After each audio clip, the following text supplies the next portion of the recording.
Welcome back to my channel Fatiha blog থেকে। আমি ফাহিমা ভোলা জেলা থেকে আরও একটা নতুন লাইফস্টাইল ব্লগ নিয়ে আমার প্রাণের প্রিয় ভাইয়া আপু আন্টিদের সামনে হাজির হয়েছি। কেমন আছেন সবাই? আশা রাখছি যে যেখান থেকে আমার আজকের ভিডিওটি ওয়াচ করবেন সবাই অনেক বেশি ভালো আছেন, সুস্থ আছেন। আর আপনাদের দোয়ায় আমি আমার পরিবারের সকল সদস্য নিয়ে অনেক বেশি ভালো আছি। আজকের ভিডিওটি আমি সকালের খাবারের পর থেকে শুরু করেছি। তা আজকে কিন্তু ফ্রিজ পরিষ্কার করব। আমার ফ্রিজটা কিন্তু নন ফ্রিজার ছিল, বরফ জমা হয় নাই, এখন কিন্তু ইদানিং বরফ জমা হয়। তো প্রায় 1 বছর হয়েছে ফ্রিজ পরিষ্কার করি না, যেহেতু আমি খুব যত্ন সহকারে ফ্রিজে বক্সে বা পলি ব্যাগে করে মাছ মাংস রাখি। তো ফ্রিজটা এখন প্রায় ফাঁকা, তো অনেক পরিমাণ বরফ হয়েছে। আমি একটু কাছ থেকে দেখিয়ে দিলাম।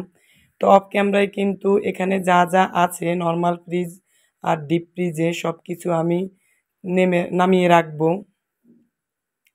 তো যারা আমার ভিডিওটির সাথে আছেন কিন্তু এখনও একটা লাইক দেন নাই, প্লিজ আপু ভাইয়ারা একটা লাইক দিয়ে দিবেন, কারণ আপনার একটা লাইক আমার এই চ্যানেলটি অনেক দূর পর্যন্ত পৌঁছতে সাহায্য করবে। আর যারা অলরেডি এই কাজটি করেছেন তাদের সবার প্রতি রয়েছে অনেক বেশি ভালোবাসা। তা আমি কিন্তু ফ্রিজের ভিতরে যে তাকগুলো ছিল সেগুলো অফ ক্যামেরায় ধুইয়ে তারপর পানি একটু জোরে যাওয়ার পরে আমার হাজবেন্ডের একটা পুরানো লুঙ্গির উপরে, তা আমি এগুলো ফ্যানের বাতাসে ছেলের বেডরুমে মেলে রেখেছি। আর এই যে ফ্রিজের ভিতরে যেগুলো ছিল আমি পাতিলের ডালায় এবং বলের ভিতরে রেখেছি, তো এগুলো পরে মুছে পরিষ্কার করে তারপর রাখবো। আর কিছু কিছু জিনিস আমি আমাদের পাশের ভাবির বাসায় রেখেছি, যেগুলো একেবারে নষ্ট হয়ে যাওয়ার মতো। তো এই টপ ক্যামেরা ফ্রিজটা দেখেন কত সুন্দর করে পরিষ্কার করে নিয়েছি। তো শীতের ভিতরে কিন্তু সবাই ফ্রিজ পরিষ্কার করেছে, আমি কিন্তু ফ্রিজ পরিষ্কার করি নাই। তো আমার ফ্রিজটা কিন্তু নোংরা হয় না, যেহেতু আমার বাসা সবসময় আপনারা নিট অ্যান্ড ক্লিন দেখেন। আমি একা হাতে কাজ করি, সেজন্য আমার সব কিছু আমার মনের মতো পরিপাটি থাকে। তো এই তো খুব সুন্দর করে ফ্রিজের উপরে নিচে যা আছে পাশে সব কিছু পরিষ্কার করেছি। আর এই ফ্রিজটা পরিষ্কার করেছে আমার হাজব্যান্ড, মাশাল্লাহ উনি কিন্তু অনেক সুন্দর করে সব কিছু পরিষ্কার করে যেই কাজটি করে। তারপর আমি ফ্রিজ পরিষ্কার করার পরে ফ্রিজ চালু দিয়ে মালগুলো এখন সুন্দর করে গুছিয়ে রেখেছি। তো আমার ফ্রিজটা কিন্তু একেবারে ফাঁকা, তেমন মাল নেই, যেহেতু আমি পরিষ্কার করব তার জন্য ফ্রিজটা খালি রেখেছি।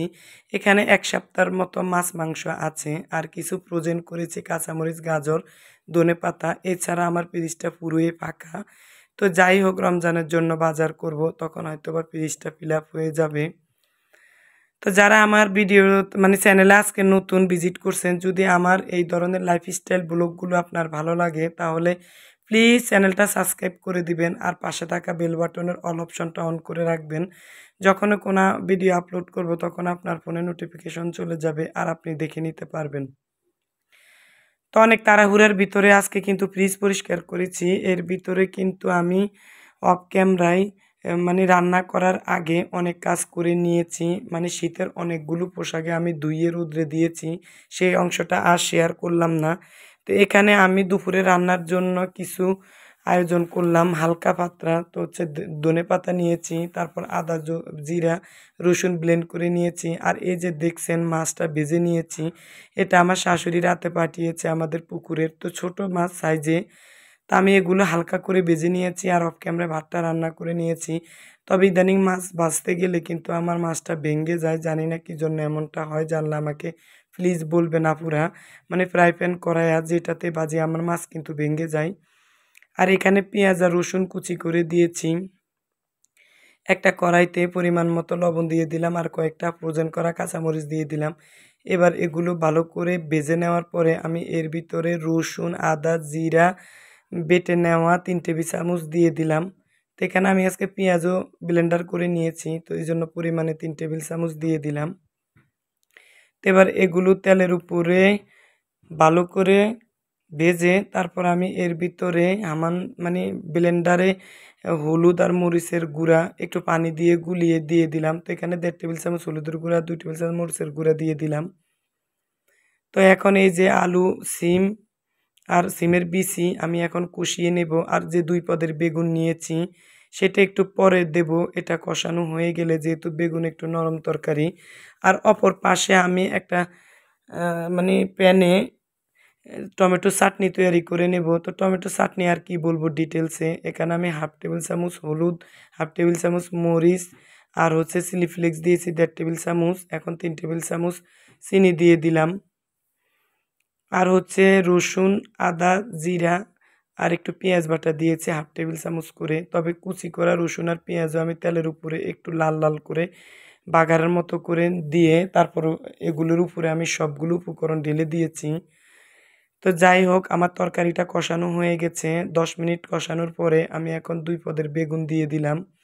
তা আজকে যেহেতু নিজেদের পুকুরের মাছ রান্না করব, প্লাস এই যে তরকারি দেখতে পেয়েছেন রান্না করি, এটাও কিন্তু আমার শাশুড়ির ঘেরের ভিতরের তরকারি আমার জন্য পাঠিয়েছে। তো আমি এর ভিতরে এখন টমেটো দিয়ে দিলাম।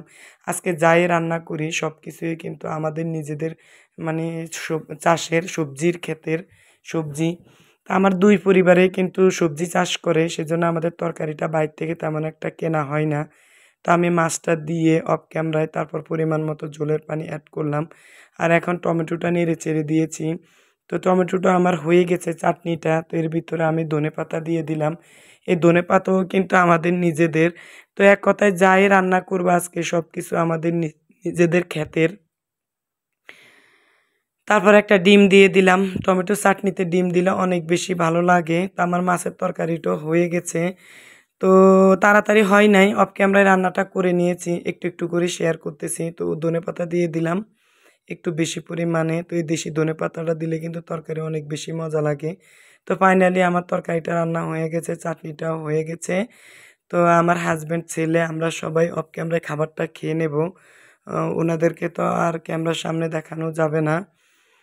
তো খাবারটা খাওয়ার পরে একটু রেস্ট নিয়ে চলে আসলাম বিকেলে নাস্তা তৈরি করার জন্য। তো আজকে বনরুটি তৈরি করব। তো ফার্স্ট টাইম কিন্তু আজকে আমি বনরুটি তৈরি করব।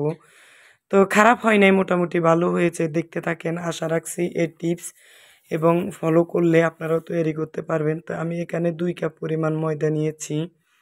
তো যেহেতু আমরা মানুষ 4 জন, তো 4টা বনরুটি তৈরি করব, তার জন্য 2 কাপ নিয়েছি। এখন 3 টেবিল চামচ গুঁড়ো দুধ দিয়ে দিলাম। গুঁড়ো দুধ দিলে কিন্তু বনরুটি খেতে বেশি মজা লাগে। তারপর দিয়ে দিব 3 টেবিল চামচ চিনি। তো চিনিটা আপনারা চাইলে বাড়িয়ে বা কমিয়েও দিতে পারেন। আমি কিন্তু বনরুটিতে একটু চিনির পরিমাণ বেশিয়ে দেই, এতে করে ভালো লাগে। তারপর পরিমাণ মতো লবণ দিয়ে দিলাম। তারপর আমি এর ভিতরে ইস্ট দিয়ে দিব। তো এই যে ইস্ট, এটা হচ্ছে আমাদের স্থানীয় স্বপ্ন থেকে নিয়ে এসেছি। তো 1 টেবিল চামচ হচ্ছে একটু কম ইস্ট দিয়েছি। তো চাইলে আরও কম দেওয়া যায়, তবে ইস্ট দিলে কিন্তু বনরুটিতে অনেক পরিমাণ গন্ধ আসে। তার জন্য আমি এখানে 1 টেবিল চামচ ঘি দিয়ে দিয়েছি। ঘি দিলে মানে ইস্টের গন্ধটা তেমন একটা থাকে না।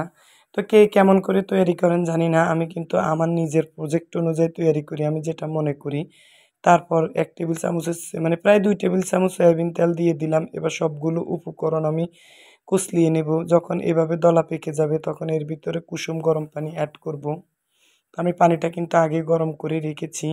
এখন আমি আস্তে আস্তে পানি দিয়ে আর কষলিয়ে কষলিয়ে একটা একেবারে সফট ডো তৈরি করে নেব। তো রুটি মানে পরোটা তৈরি করার যে ডো, তার চেয়ে একটু নরম ধরতে হবে, তা না হলে কিন্তু ভিতরে মানে বনরুটিটা সফট হবে না। তা আমি একটু হাতে তেল মেখে নিয়েছি অফ ক্যামেরায়। তারপর দেখেন খুব সুন্দর একটা ডো তৈরি হয়ে গেছে। তা আমাদের ভোলা জেলায় এটাকে কিন্তু কাই বলি আমরা। তো আমার সবসময় কিন্তু আঞ্চলিক উপভাষা ব্যবহার করতে অনেক বেশি ভালো লাগে। তারপর এর উপরে আমি একটু মানে একটা গোলা তৈরি করে তারপর এর উপরে 1 টেবিল চামচ সয়াবিন তেল দিয়ে আমি এটাকে আধা ঘন্টার জন্য রেস্টে রাখবো, একটু কার্যকরী হওয়ার জন্য। তো এর উপরে আমি এখন একটা ফ্রাই প্যানের ঢাকনা দিয়ে দিব, তবে ঢাকনাটা ছিদ্রটা মেরে দিতে হবে, এতে করে তাড়াতাড়ি ডোটা কার্যকরী হবে। তো ঠিক আধা ঘন্টা পরে আমি চলে এসেছি, দেখেন কত সুন্দর একেবারে ডাবল হয়ে গেছে। এখন আমি এটার ভিতরের বাতাসটা মানে কুচলিয়ে সরিয়ে ফেলবো আর একটু মুথে নেব। তবে বেশি মথা যাবে না, বেশি মুথলে কিন্তু ভিতরে মানে সফট হবে না রুটি তৈরি করার পরে।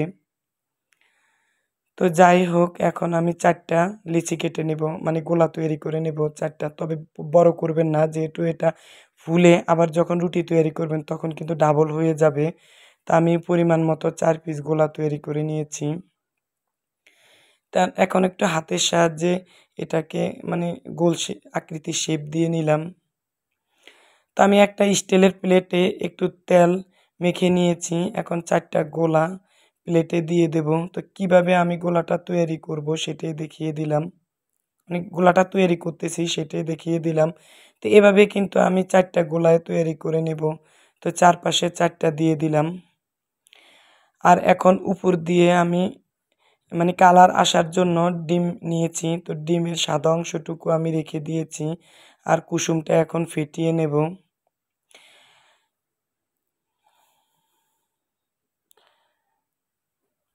তো আমি কিন্তু ফার্স্ট টাইম এই বনরুটিটা তৈরি করছি।